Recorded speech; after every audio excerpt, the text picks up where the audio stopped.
Hello नमस्कार, मी ज्योती. माझ्या YouTube चॅनलवर तुमचं स्वागत आहे. कशा आहात तुम्ही? आय होप तुम्ही मस्त असता. श्री स्वामी समर्थ.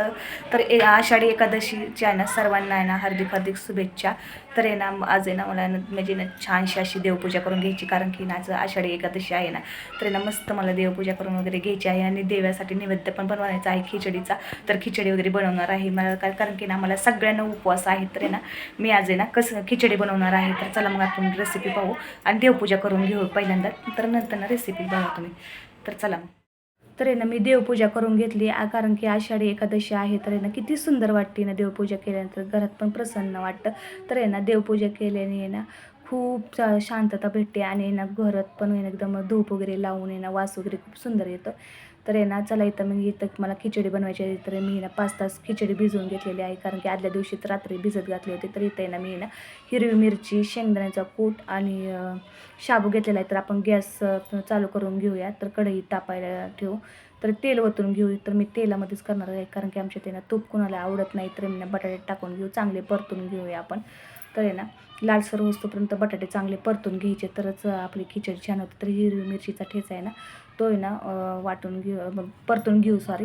तर आपण आहे ना खिचडी वगैरे टाकून घेऊ. तर बघू शकता तुम्ही. तर मी खिचडी शाबू भिजत घातला होता ना, ते टाकून घेऊ, चांगला परतायचा. तर आहे ना आपण शेंगदाण्याचं कूट पण टाकून घेऊया. तर आहे ना मी ना जेवढं लागतं तेवढं टाकून घेतलेलं आहे. तर ना मिक्स करून घेऊ आपण. तर आहे ना चांगली परतायची, लालसर होतोपर्यंत ब्राऊन ब्राऊन कलर येतो. तर आहे ना नाहीतर आहे ना आपल्याला पोट वगैरे दुखू शकतं. तर आहे ना यासाठी ना आपण आहे ना चांगलं परतून घ्यायचं. तर बघू शकता तुम्ही. तर आहे ना मीठ टाकू आपण चवीनुसार, कारण की शिजत आल्यानंतरच मीठ टाकायचं थोडंसं. तर त्याचं टेस्ट कळत नाही आपल्याला लगेच. तर आहे ना मी ना तिथं साई साठवले होते. तर आहे ना आपण आहे ना खिचडीच्या वरतून आहे ना साई आणि दूध वतू, कारण की त्याने ना खूप मऊपणा येतो आणि ना असं चिकट वगैरे काही होत नाही. तर आहे ना खूप सुंदर लागते. तर आहे ना तुम्ही ना टाकून बघा एकदा, ही ट्रिक आहे ना नक्की ट्राय करा. तर आहे ना खूप छान होते, टेस्टी होते आपली खिचडी. तर तुम्हाला साखर वगैरे टाकायची असेल तर टाकू शकता. तर मला नाही टाकायची, कारण की आमच्यात आहे ना तिखटच आवडते. तर आहे ना इथं आपली खिचडी झालेली आहे. तर पाहू शकता तुम्ही. तर मी ना ताटामध्ये ना काढून घेते, कारण की मिस्टरांना ना जायचं आहे. तर मी ना त्यांच्यासाठी ताट बनवते.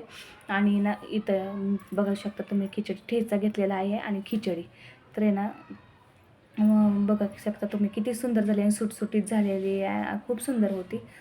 माझे व्हिडिओ आवडत असेल तर शेअर सबस्क्राईब करून घ्या, बेल आयकॉनवर क्लिक करून घ्या, जेणेकरून माझे जे व्हिडिओ मी टाकेल ते तुमच्यापर्यंत लवकरात लवकर पोहोचतील. तर चला मग आपण व्हिडिओ इथेच थांबूया. बाय.